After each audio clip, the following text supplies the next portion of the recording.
आपण सगळे आयुष्यात काहीतरी बनायचं स्वप्न पाहतो. कोणी मोठं व्हायचं स्वप्न पाहतो, कोणी यशस्वी व्हायचं, कोणी श्रीमंत, तर कोणी शांत. पण या सगळ्या प्रवासात आपल्याला हरवणारा शत्रू बाहेर नसतो, तो आपल्या आत असतो. त्याचं नाव आहे इगो. इगो म्हणजे आत्मविश्वास नाही. इगो म्हणजे सेल्फ रिस्पेक्ट नाही. इगो म्हणजे स्वतःवर विश्वास ठेवणंही नाही. इगो म्हणजे आपण स्वतःबद्दल तयार केलेली एक खोटी प्रतिमा, आणि ती प्रतिमा तुटेल या भीतीतून घेतलेले निर्णय. रायन हॉलिडे आपल्या इगो इज द एनिमी या पुस्तकात एक कठोर पण प्रामाणिक सत्य सांगतो. तुमच्या अपयशामागे बहुतेक वेळा परिस्थिती नसते, लोक नसतात, नशीब नसतं, तुमचा इगो असतो. इगो हा असा शत्रू आहे जो तुमच्याशी भांडत नाही, तुम्हाला थांबवत नाही, तुम्हाला सरळ नको असंही सांगत नाही. तो तुम्हाला उलट सांगतो, तू योग्य आहेस, तू इतरांपेक्षा हुशार आहेस, तुला सिद्ध करण्याची गरज नाही. आणि हळूहळू तो तुमचं शिकणं थांबवतो, तुमची प्रगती अडवतो, आणि एक दिवस तुम्हाला एकटा सोडतो. हे पुस्तक मोटिवेशन देत नाही. हे पुस्तक इगोला कुरवाळत नाही. हे पुस्तक इगोला आरसा दाखवतं. आणि म्हणूनच हे पुस्तक अस्वस्थ करतं. रायन हॉलिडे हा मोटिवेशनल स्पीकर नाही, तो इन्फ्लुएन्सर नाही, तो फील गुड कोट्स देत नाही. तो स्टोईक फिलॉसॉफीमधून शिकलेला विचारवंत आहे. मार्कस ऑरेलियस, सेनेका, एपिक्टेटस या विचारधारेतून त्याने एक गोष्ट समजून घेतली: तुम्ही जितके मोठे होता तितकं शांत व्हायला शिकलं पाहिजे. इगो इज द एनिमी हे पुस्तक 3 टप्प्यांमध्ये विभागलेलं आहे: ॲस्पिरेशन, सक्सेस, फेलियर. म्हणजे सुरुवात करताना इगो, यश मिळाल्यावर इगो आणि अपयश आल्यानंतर इगो. तिन्ही टप्प्यांमध्ये इगो वेगवेगळ्या रूपात दिसतो. आपण अनेकदा म्हणतो, माझा आत्मसन्मान आहे, मी कोणासमोर झुकणार नाही. पण इथे एक सूक्ष्म फरक आहे. सेल्फ रिस्पेक्ट म्हणजे स्वतःच्या मूल्यांची जपणूक. इगो म्हणजे स्वतःच्या प्रतिमेची भीती. सेल्फ रिस्पेक्ट शांत असतो, इगो आवाज करतो. सेल्फ रिस्पेक्ट शिकायला तयार असतो, इगो आधीच सगळं माहीत असल्याचा भासवतो. हे पुस्तक तुम्हाला सांगतं, तुम्ही किती हुशार आहात यापेक्षा तुम्ही किती शिकू शकता हे जास्त महत्त्वाचं आहे. इगो हा सर्वात धोकादायक शत्रू का आहे? कारण तो तुम्हाला कॉन्फिडंट वाटायला लावतो, तो तुम्हाला योग्य असण्याचा भास देतो, आणि तोच तुम्हाला अंध करतो. इतिहास बघा, मोठे राजे पडले इगोमुळे, महान कलाकार हरवले इगोमुळे, ब्रिलियंट लोक अपयशी ठरले इगोमुळे, आणि सामान्य माणूस तो इगोला ओळखतच नाही. हे पुस्तक तुम्हाला सांगतं, तुमचं काम तुमची ओळख नसावी, तुमचं यश तुमचा आवाज नसावं, तुमचं अपयश तुमचं मूल्य नसावं. इगो जेव्हा कंट्रोलमध्ये असतो तेव्हा तुम्ही शांत असता, फोकस्ड असता, ग्राउंडेड असता. आणि इगो जेव्हा कंट्रोल घेतो तेव्हा तुम्ही रिॲक्ट करता, तुलना करता आणि स्वतःपासून दूर जाता. या भागात आपण इगोची ओळख करून घेतली. पुढच्या भागात आपण पाहणार आहोत सुरुवातीच्या टप्प्यावर इगो तुमचं भविष्य उद्ध्वस्त करू शकतो. जिथे तुम्ही शिकायला हवं तिथे इगो तुम्हाला सिद्ध करायला लावतो. आणि हाच सगळ्यात मोठा धोका आहे. ॲस्पिरेशन फेजमध्ये इगो कसा शत्रू बनतो? प्रत्येक मोठ्या प्रवासाची सुरुवात एकाच ठिकाणापासून होते. ॲस्पिरेशन म्हणजेच काहीतरी बनायचं आहे ही आतून येणारी ओढ. या टप्प्यावर माणूस गरीब असू शकतो, अनुभवहीन असू शकतो, अपरिचित असू शकतो. पण एक गोष्ट त्याच्याकडे आधीच असते: स्वतःबद्दलची कल्पना. इगो या टप्प्यावर सगळ्यात धोकादायक असतो, कारण इथे तुमच्याकडे अजून काहीच नसतं, पण तुम्हाला वाटतं मी काहीतरी आहे. रायन हॉलिडे म्हणतो, the ego loves to tell you that you are already special. आणि इथेच समस्या सुरू होते. ॲस्पिरेशन फेज म्हणजे शिकायची वेळ, चूक करायची वेळ, गप्प बसून बघायची वेळ. पण इगो तुम्हाला हे सगळं करू देत नाही. तो तुम्हाला म्हणतो, मी इतका कमी नाही, माझ्या क्षमतेला कोणी ओळखत नाही, मी वेगळा आहे. आणि हळूहळू तुम्ही शिकणं थांबवता आणि सिद्ध करणं सुरू करता. हे फार सूक्ष्म असतं. बाहेरून कॉन्फिडन्स वाटतं, पण आतून ते इन्सिक्युरिटी असतं. बिगिनर्स इगो म्हणजे काय? तो इगो जो म्हणतो, मला हे आधीच येतं, मला मार्गदर्शनाची गरज नाही, मी वेगळ्या लेव्हलचा आहे. हा इगो तुम्हाला ऐकू देत नाही, शिकू देत नाही आणि सर्वात महत्त्वाचं म्हणजे थांबवतो. इतिहासात अनेक हुशार लोक याच टप्प्यावर हरवले, कारण त्यांना वाटलं, मी तयार आहे. पण वास्तव हे होतं, ते अजून रिकामे होते. इगोला सगळ्यात जास्त भीती कशाची वाटते माहितीये? नवशिख्या असल्याची. बिगिनर हा शब्द इगोला अपमानासारखा वाटतो. कारण बिगिनर म्हणजे अजून काही माहीत नाही, अजून सिद्ध झालेलं नाही, अजून प्रश्न विचारावे लागतात. पण रायन हॉलिडे स्पष्ट सांगतो, be a student as long as you still have something to learn. जे लोक खऱ्या अर्थाने मोठे झाले ते खूप काळ विद्यार्थी राहिले. ॲस्पिरेशन फेजमध्ये इगो 2 मोठ्या चुका घडवतो. पहिली चूक, तुम्ही बोलायला लागता काम सुरू करण्याआधी. सोशल मीडिया, लोकांना सांगणं, स्वतःबद्दल प्रतिमा तयार करणं, हे सगळं इगोला फार आवडतं. कारण बोलणं सोपं असतं, काम कठीण असतं. रायन हॉलिडे म्हणतो, talk depletes you, silence fuels you. जो माणूस सुरुवातीला शांत राहतो तो जास्त काळ टिकतो. दुसरी चूक, तुलना. ॲस्पिरेशन फेजमध्ये तुम्ही अजून स्वतःचा मार्ग शोधत असता. पण इगो तुम्हाला सतत विचारायला लावतो, तो पुढे कसा गेला? तिला इतकं यश कसं मिळालं? मी मागे का आहे? तुलना तुम्हाला इन्स्पायर करत नाही, ती तुम्हाला पॅरलाइज करते. कारण तुम्ही तुमचा वेग विसरता आणि इतरांचा निकाल मोजायला लागता. इगो तुम्हाला शॉर्टकट दाखवतो. तो म्हणतो, इतका वेळ कशाला? हा रूल जुना आहे. मी वेगळा आहे. पण वास्तव असा आहे, कोणत्याही मास्टरीत शॉर्टकटने येत नाही. सगळ्या मोठ्या कलाकारांनी, लेखकांनी, विचारवंतांनी खूप काळ न दिसणारं काम केलं आहे. इगो त्या काळाला कमी लेखतो. ॲस्पिरेशन फेजमध्ये ह्युमिलिटी ही कमजोरी नसते, ती शस्त्र असते. ह्युमिलिटी म्हणजे स्वतःला कमी समजणं नाही, तर स्वतःला पूर्ण न समजणं. जेव्हा तुम्ही म्हणता, मला अजून खूप शिकायचं आहे, तेव्हा तुम्ही खुले होता. इगो बंद करतो. ह्युमिलिटी उघडतो. रायन हॉलिडे एक महत्त्वाचा मुद्दा मांडतो. You are not as good as you think, but you are also not as bad as you fear. Aspiration फेजमध्ये इगो तुम्हाला कधी खूप मोठं, कधी खूप छोटं वाटायला लावतो. दोन्ही चुकीचं आहे. योग्य जागा म्हणजे कामावर लक्ष. या टप्प्यावर सर्वात महत्त्वाचं काय? कमी बोला, जास्त शिका, चुका स्वीकारा आणि स्वतःला सिद्ध करण्याची घाई करू नका. इगोला फेम हवी असते, ग्रोथला वेळ हवा असतो. ॲस्पिरेशन फेजमध्ये इगो हरवला तर पुढचा प्रवास शक्य होतो.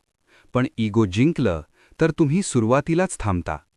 पुढच्या भागात आपण पाहणार आहोत इगो आणि लर्निंग यांच्यातला संघर्ष, जिथे इगो शिक्षकांना शत्रू समजतो आणि ह्युमिलिटी त्यांना मार्गदर्शक मानते. Ego versus learning. शिकणं थांबवतं तो इगो. शिकणं ही माणसाची खरी ताकद आहे. पण इगो ही ताकद हळूहळू हिरावून घेतो.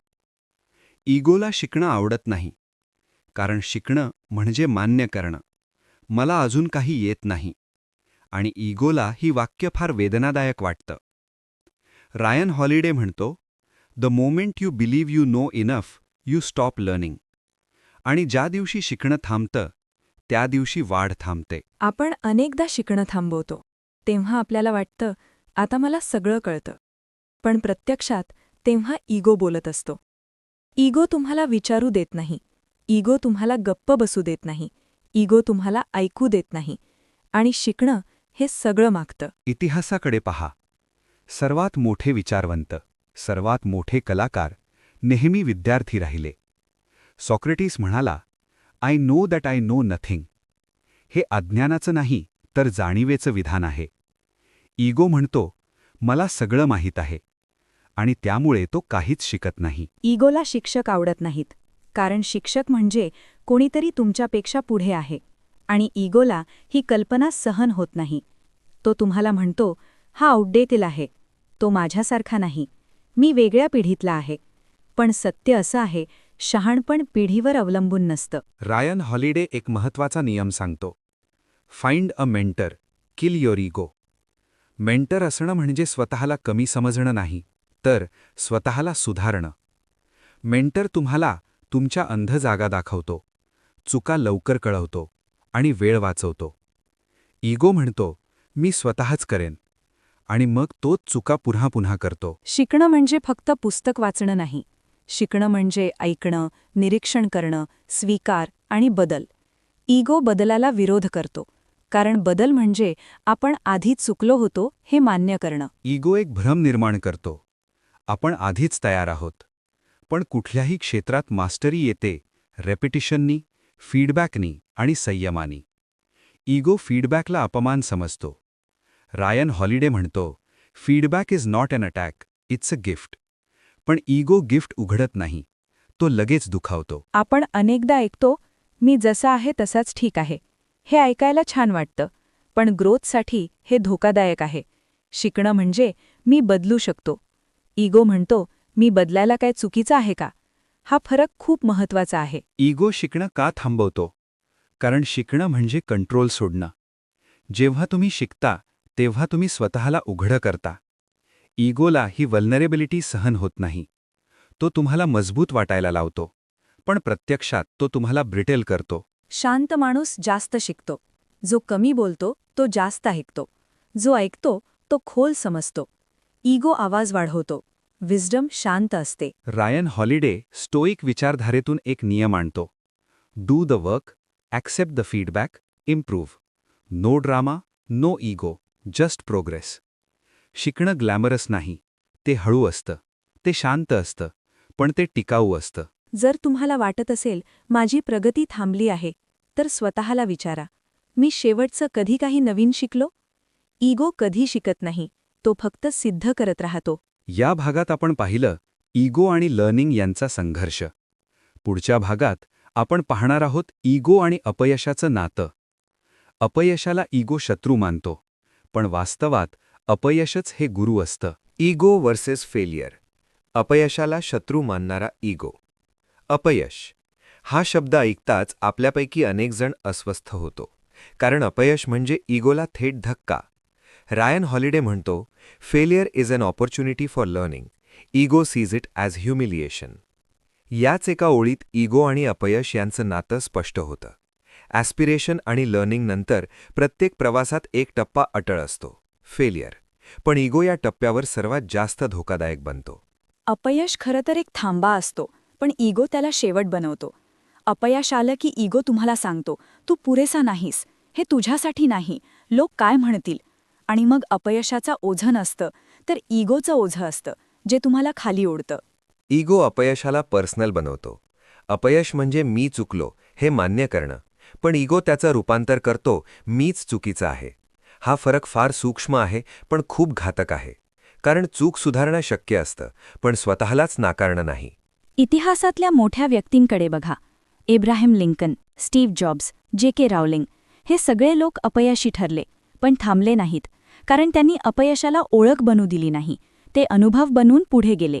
इगो असता तर ते पहिल्याच अपयशात हरवले असते. रायन हॉलिडे स्टोईक फिलॉसॉफीमधून एक विचार सांगतो, दी ऑब्स्टेकल इज द वे, म्हणजे अडथळाच मार्ग आहे. अपयश तुम्हाला वास्तव दाखवतं, कमतरता दाखवतं आणि सुधारण्याची संधी देतं. पण इगो म्हणतो, हे माझ्या प्रतिमेला धोका आहे.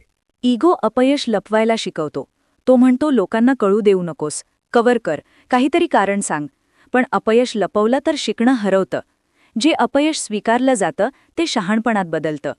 अपयशानंतर दोन मार्ग असतात. पहिला, इगोचा मार्ग. दोष इतरांवर ढकलणं, परिस्थितीला दोष देणं, स्वतःला विक्टीम बनवणं. दुसरा, ग्रोथचा मार्ग. जबाबदारी स्वीकारणं, शांतपणे विश्लेषण करणं आणि पुन्हा प्रयत्न करणं. रायन हॉलिडे म्हणतो, ego is quick to blame, wisdom is slow and reflective. आपल्याला समाजानं एक गोष्ट चुकीची शिकवली आहे, अपयश म्हणजे लाज. पण खरं तर अपयश म्हणजे प्रक्रिया. ज्या लोकांनी काहीच प्रयत्न केले नाहीत तेच लोक अपयशी ठरत नाहीत. इगो तुम्हाला प्रयत्नांपासून घाबरवतो. इगो परफेक्शन मागतो. तो म्हणतो, सगळं परफेक्ट असलं पाहिजे, एकही चूक नको. पण प्रगती ही नेहमी अपूर्ण असते. फेलियर म्हणजे फीडबॅक. इगो फीडबॅक ऐकत नाही, तो त्यावर दुखावतो. अपयश तुम्हाला नम्र बनवतं. ते तुम्हाला आठवण करून देतं तुम्ही अजून प्रवासात आहात. ह्युमिलिटी ही अपयशातूनच येते आणि ह्युमिलिटीशिवाय यश टिकत नाही. रायन हॉलिडे एक महत्त्वाचा सल्ला देतो. Don't let success go to your head and don't let failure go to your heart. Ego दोन्ही ठिकाणी अडकतो. यशात तो फुगतो, अपयशात तो कोसळतो. शहाणा माणूस दोन्हीत स्थिर राहतो. जर तुम्ही सध्या अपयशातून जात असाल तर स्वतःला एक प्रश्न विचारा, मी इगो जपतोय की अनुभव मिळवतोय? कारण अपयश तात्पुरतं असतं, पण इगोचा निर्णय कायमचा ठरू शकतो. या भागात आपण पाहिलं, अपयश हे शत्रू नाही, पण इगो त्याला शत्रू बनवतो. पुढच्या भागात आपण एका धोकादायक टप्प्यात प्रवेश करणार आहोत, सक्सेस, जिथे इगो सर्वात गोड आणि सर्वात घातक बनतो. यश वर्सेस सक्सेस, यशानंतरचा सगळ्यात धोकादायक टप्पा. अपयश वेदनादायक असतं, पण यश फार गोड असतं. आणि ह्याच गोडीमध्ये इगो सगळ्यात जास्त बळकट होतो. रायन हॉलिडे स्पष्टपणे सांगतो, success is the most dangerous time for ego. कारण अपयशात इगो दुखावतो, पण यशात इगो वाढतो, आणि वाढलेला इगो डोळे झाकतो. यशानंतर इगो फार हळू पण फार खोल शिरतो. तो ओरडत नाही, तो गर्वानी येत नाही. तो येतो सेल्फ कॉन्फिडन्सच्या नावाखाली. तो म्हणतो, हे माझ्यामुळेच झालं, माझ्याशिवाय काहीच शक्य नव्हतं, मी वेगळ्या लेवलचा आहे. आणि हळूहळू तुम्ही स्वतःला केंद्रस्थानी ठेवायला लागता. यशानंतर इगो 3 मोठ्या चुका करायला लावतो. पहिली चूक, तुम्ही ऐकणं बंद करता. कारण इगोला वाटतं, आता मला काय शिकायचंय?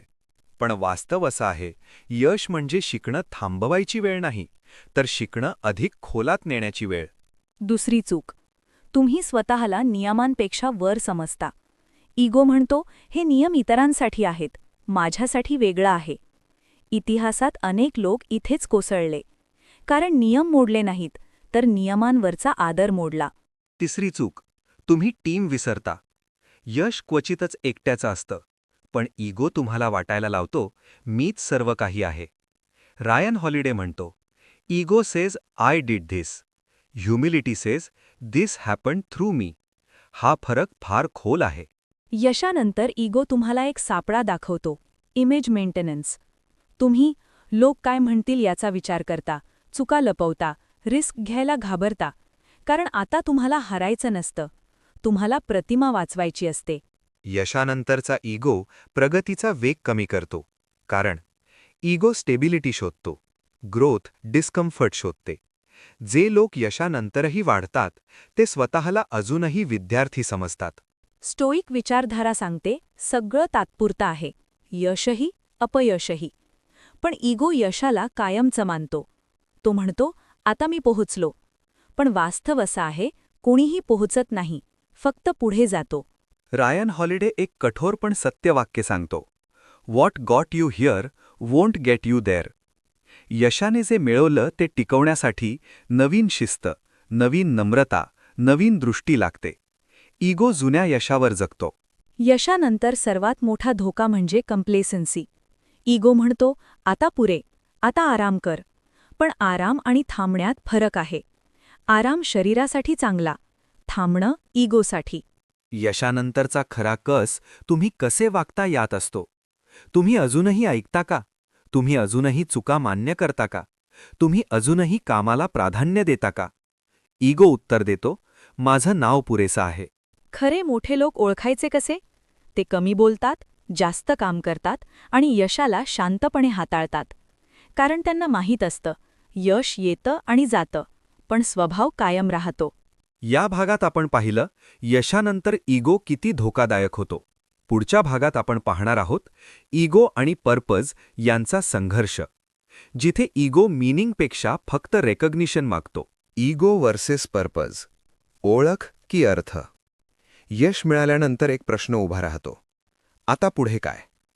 हा प्रश्न इगोला फार आवडत नाही, कारण इगोला नेहमी बाहेरचं उत्तर हवं असतं, नाव, प्रतिष्ठा, ओळख. पण पर्पज हा आतला प्रश्न आहे. रायन हॉलिडे म्हणतो, ego wants recognition, purpose wants contribution. हा फरक समजला तर माणूस बदलतो. इगो आणि पर्पज यांच्यातील संघर्ष खूप सूक्ष्म असतो. दोघंही तुम्हाला पुढे नेण्याचा वचन देतात. पण इगो विचारतो, मला काय मिळणार? पर्पज विचारतो, याचा उपयोग कोणाला होणार? इगो स्पॉटलाईट शोधतो. पर्पज काम शोधतो. पर्पज म्हणजे मोठमोठ्या घोषणा नाहीत. पर्पज म्हणजे तुमचं काम कोणासाठी उपयुक्त आहे हे समजणं. इगो पर्पजला करिअरमध्ये बदलतो, मीनिंगला मेट्रिक्समध्ये, फॉलोअर्स, अवॉर्ड्स, नंबर्स. पण मीनिंग हे शांत असतं, ते आकड्यांमध्ये मावत नाही. आजच्या जगात इगोला खतपाणी मिळतं. सोशल मीडियाकडून. लाईक्स म्हणजे व्हॅलिडेशन, व्ह्यूज म्हणजे व्हॅल्यू. पण रायन हॉलिडे स्पष्ट सांगतो, don't confuse attention with impact. Attention क्षणिक असते, इम्पॅक्ट दीर्घकालीन. पर्पज असलेला माणूस कधीच थांबत नाही, कारण तो अप्लॉससाठी काम करत नाही, तो कर्तव्यासाठी काम करतो. इगोला सतत बाहेरून एनर्जी लागते, पर्पज स्वतःहून चालतं. इगोला नेहमी तुलना करायची सवय असते. तो पुढे आहे, ती जास्त प्रसिद्ध आहे. पर्पज तुलना करत नाही, तो मार्ग चालतो. तुलना इगोचं अन्न आहे, फोकस पर्पजचं इंधन आहे. स्टोईक तत्त्वज्ञानात एक विचार आहे, do your duty and let go of the outcome. Ego आउटकमवर जगतो, पर्पज प्रक्रिया स्वीकारतो. जेव्हा तुम्ही परिणामावर कमी आणि कामावर जास्त लक्ष देता, तेव्हा इगो शांत होतो. पर्पज इगोला मर्यादा शिकवतो.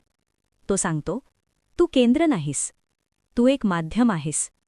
ही जाणीव इगोसाठी फार कठीण आहे, पण माणसासाठी फार मुक्त करणारी आहे. इगो तुम्हाला विचारतो, लोक मला कसं आठवतील?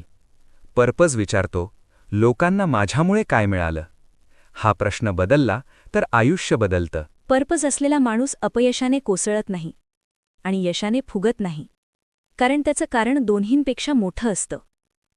इगो मूडवर चालतो, पर्पज मूल्यांवर चालतो. रायन हॉलिडे एक महत्त्वाचा इशारा देतो, when you lose your purpose, ego rushes in to fill the void. म्हणजे मीनिंग हरवलं की इगो जागा घेतो. म्हणूनच पर्पज सतत स्पष्ट ठेवणं गरजेचं आहे. पर्पज म्हणजे प्रसिद्धी नाही, पर्पज म्हणजे परिणाम.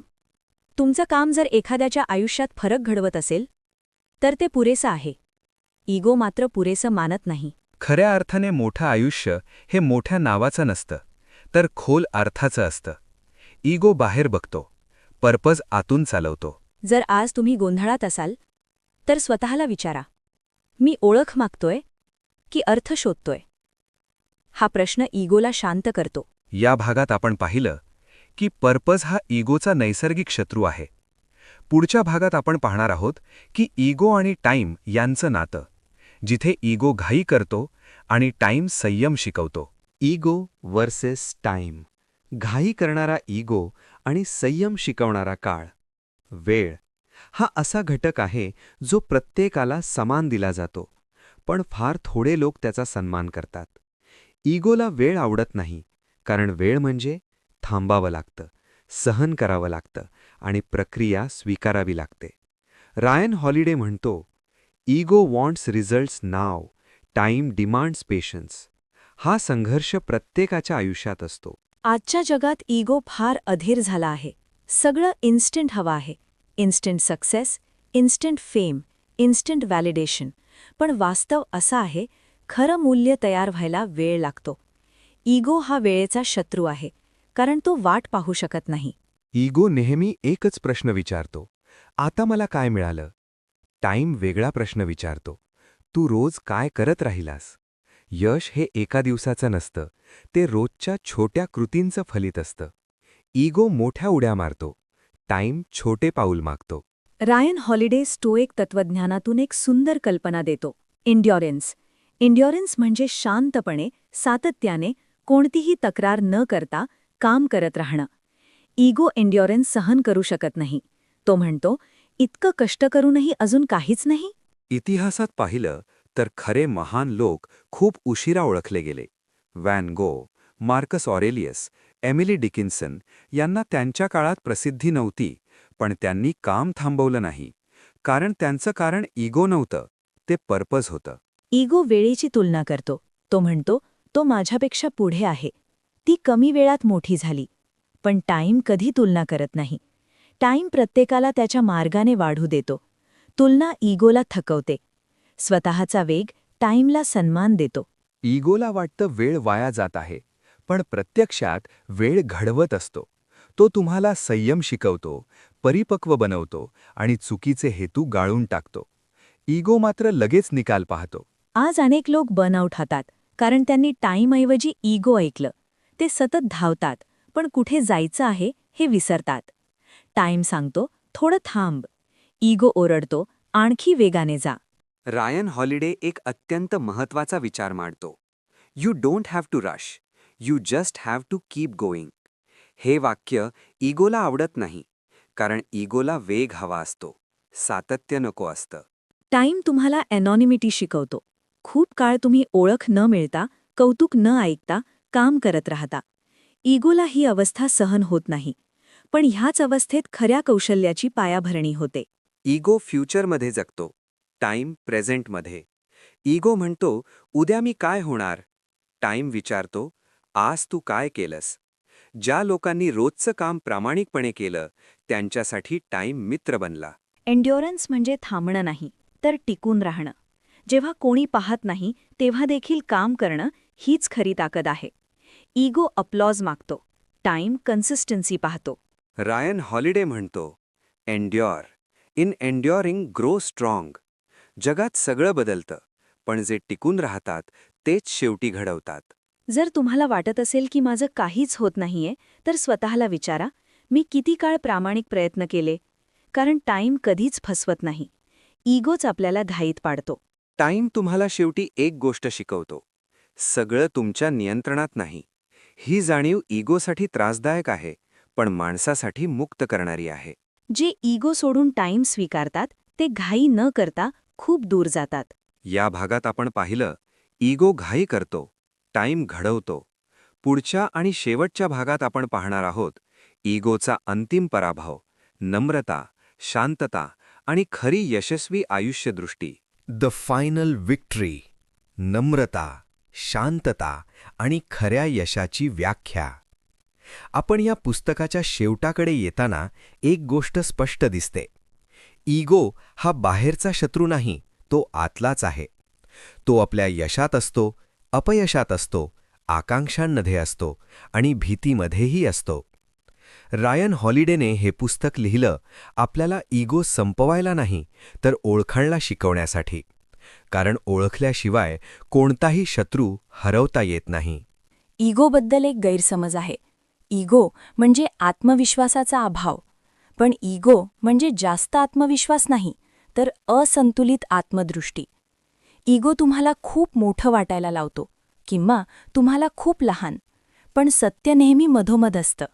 या संपूर्ण पुस्तकात आपण पाहिलं, ॲस्पिरेशनमध्ये इगो तुम्हाला घाई करायला लावतो, लर्निंगमध्ये इगो तुम्हाला ऐकू देत नाही, फेलियरमध्ये इगो तुम्हाला तोडतो, सक्सेसमध्ये इगो तुम्हाला आंधळं करतो, पर्पजमध्ये इगो तुम्हाला अर्थापासून दूर नेतो, टाईममध्ये इगो तुम्हाला थकावतो.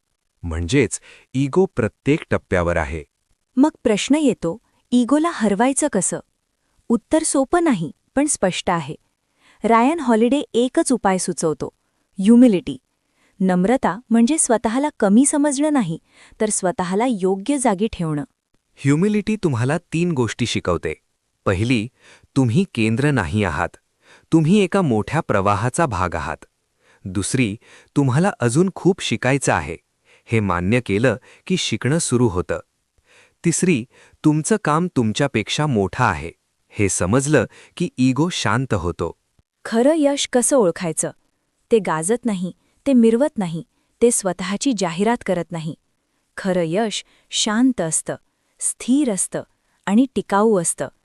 इगो चमकतो, विस्डम टिकतो. रायन हॉलिडे स्टोईक तत्त्वज्ञानातून एक सुंदर विचार देतो. Do your work, do it well, late go of the rest. हे इगोच्या पूर्ण विरुद्ध आहे. इगो परिणामावर अडकतो, शहाणपण प्रक्रियेत जगता. इगो तुम्हाला विचारतो, माझं नाव राहील का? ह्युमिलिटी विचारते, माझं काम उपयोगी ठरेल का? हा प्रश्न बदलला तर आयुष्याची दिशा बदलते. इगोला नेहमी बाहेरून मान्यता हवी असते, पण खऱ्या शांततेसाठी आतून समाधानी असणं गरजेचं असतं. जेव्हा तुम्ही स्वतःला दररोजच्या प्रामाणिक प्रयत्नांवर मोजायला लागता, तेव्हा इगो हळूहळू कमजोर होतो. हे पुस्तक आपल्याला परिपूर्ण बनवण्याचं वचन देत नाही, ते आपल्याला जागरूक बनवतं. कारण इगो कधीच कायमचं जात नाही. तो परत येतो, नव्या रूपात, नव्या कारणांनी. म्हणूनच जागरूकता हीच खरी जिंकणारी स्थिती आहे. शेवटी एक सत्य, इगो असणं चूक नाही, पण इगोने चालवणं हे धोकादायक आहे. तुम्ही इगोबरोबर जगू शकता, पण त्याच्या मागे चालू नका. जर या पुस्तकातून एकच गोष्ट लक्षात ठेवायची असेल तर ती ही: शांत रहा, काम करत रहा आणि स्वतःला केंद्र समजू नका.